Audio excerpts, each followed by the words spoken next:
محمد وآل محمد وعجل فرجهم اللهم اللهم صل على محمد وآل محمد وعجل فرجهم۔ آج کے آیتوں میں دو چار باتیں اہم آئی ہے جو حدیث معصومین کی روشنی میں عرض کرتا ہوں۔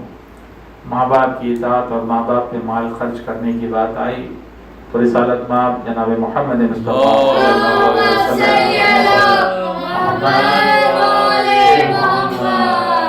آپ نے ارشاد فرمایا کہ جو یہ جاننا چاہتا ہے کہ اللہ اسے راضی ہے تو یہ دیکھے کہ ماں باپ اس سے کتنا راضی ہے۔ رضا اللہ و رضا الوالدین، اللہ کی رضا ماں باپ کی رضا کے ساتھ ہے۔ کئی واقعات ملیں گے اسلام کی تاریخ میں ماں باپ کی اطاعت کے لیے، ماں کے تعلق سے ملا کہ ماں کے قدموں میں جنت ہے، باپ جنت کا دروازہ ہے۔ باپ اگر ناراض ہو جائے یا باپ آف کر دے تو پھر کوئی آپ کو نہیں بخشوا سکتا۔ اس بات کو مد نظر رکھے۔ پھر یتیموں کا ذکر آیا، میں نے عرض کیا کہ یتیموں کا مال کھانا گویا پیٹوں میں آگ بھرنا ہے۔ آیتیں آگے آئیں گی پھر بتاؤں۔ مسکینوں کا خیال اللہ بار بار حکم دے رہا ہے۔ یہ موقع ہے محتاجوں کی مدد کرنے کا اور یہ مہینہ ہے اللہ کو خوش کرنے کا۔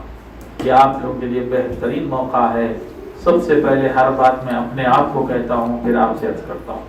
سب سے پہلے مجھے نصیحت ہونی چاہیے، میں عمل پیرا ہو جاؤں پھر آپ کو عرض کروں، مگر یہ احکام خدا ہے، احکام پروردگار ہے جو آپ تک پہنچا رہا ہوں۔ یہ ایام رمضان المبارک کے بہت اللہ کو خوش کرنے کا بہترین موقع ہے۔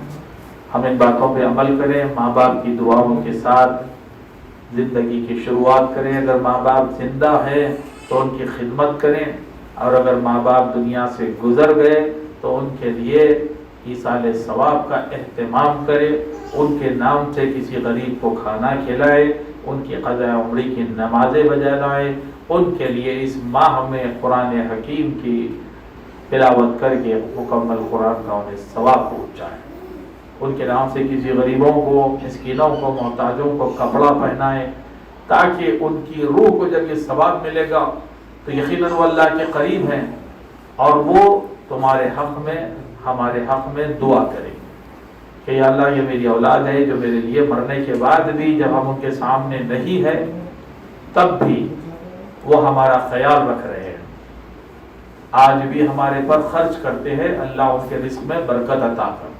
تو اب آپ اندازہ کیجئے کہ آپ پیسے کمانے کے لیے کتنی محنت کرتے ہیں۔ اگر آپ اللہ کو راضی کر لیں، ماں باپ کی دعائیں لے لیں تو ایسے اسباب پیدا ہو جائیں گے کہ آپ کے پاس رزق خود بخود آئے گا، اسباب پیدا ہوں گے، اور اللہ بے حساب نوازنے والا ہے۔ بے شک۔ اور اللہ سے مانگنے میں فائدہ یہ ہے کہ اللہ جب کسی کو دیتا ہے تو رزق بھی دیتا ہے، صحت بھی دیتا ہے، عزت بھی دیتا ہے، یہ تمام چیزوں کے ساتھ رزق ملتا ہے۔ حدیث میں ہے کہ اچھی اولاد کا ہونا بھی رزق ہے، اور اخلاق کو بھی درست رکھے، اخلاق کا بھی ذکر۔ اخلاق میں یہ ہے کہ سلام میں پہل کرے، مسکراتے ہوئے ایک دوسرے سے ملے، مصافحہ کرنے سے دلوں کا کینہ دور ہوتا ہے۔ احادیث میں آیا کہ تحفہ دینے سے بھی دلوں کا کینہ دور ہوتا ہے۔ ہم ایک دوسرے کے بھائی ہیں، ہم کو چاہیے کہ چند روزہ زندگی میں مل جل کر رہیں۔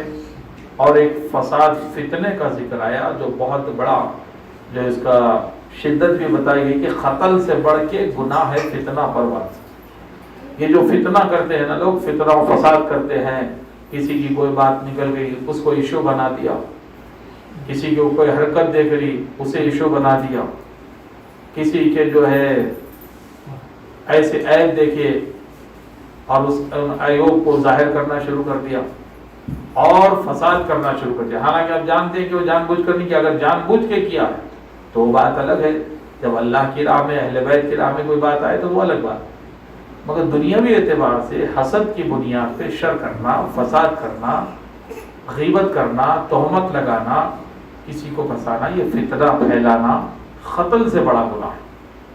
اور آگے کیا فرمایا اللہ تعالیٰ نے، ایسے لوگوں کے ساتھ کوئی رعایت نہیں ہوگی اور وہ سیدھے جہنم میں جائیں گے۔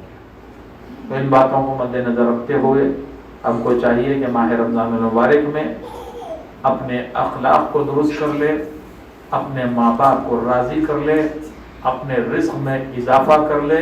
اگر ماں باپ دنیا سے گزر گئے ہیں تو ان کے لیے ایصال ثواب کرنا نہ بھولیں۔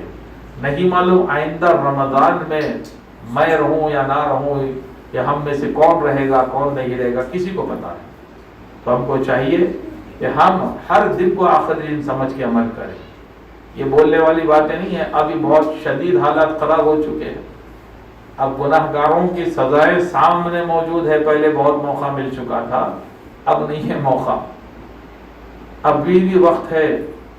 اللہ کو راضی کر لو اور اہل بیت کی مودت کے ساتھ اللہ کو راضی کرو، کیونکہ آپ جانتے ہیں میں ہمیشہ آخر میں یہی کہتا ہوں، قُلْ لَا أَسْأَلُكُمْ عَلَيْهِ أَجْرًا إِلَّا الْمَوَدَّةَ فِي الْقُرْبَىٰ۔ پڑھنے والے بہت ہیں، سمجھنا بہت اہم نقطہ ہے۔ سمجھنے میں غلطی نہیں ہونی چاہیے۔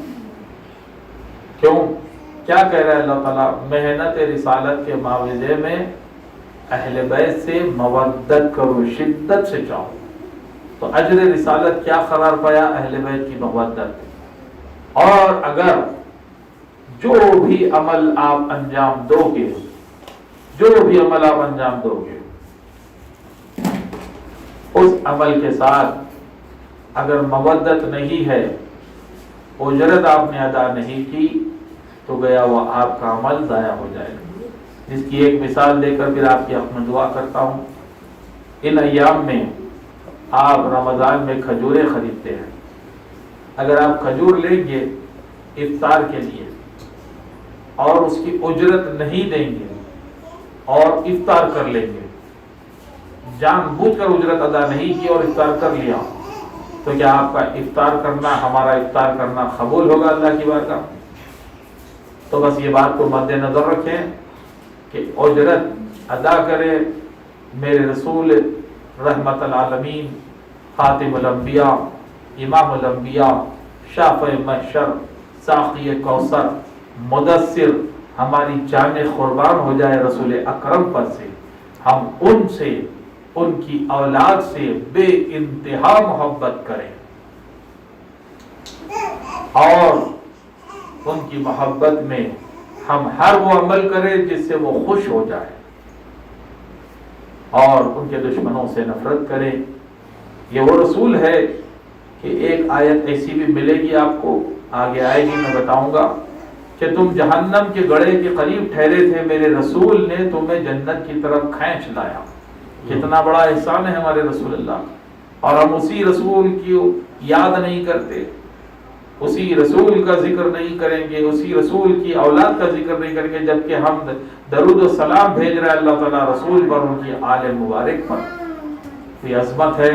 ہم کو چاہیے کہ پہلے ہم اہل بیت الرسول و آل رسول کو راضی رکھیں، خوش رکھیں، پھر اس کے بعد ماں باپ کو خوش رکھیں، پھر اپنی زندگی میں شریعت، اسلام، احکام رسول کی پابندی کے ساتھ عمل پیرا ہوتے جائیں، اور اس کے ساتھ دنیا بھی بنے گی اور آخرت بھی بنے گی۔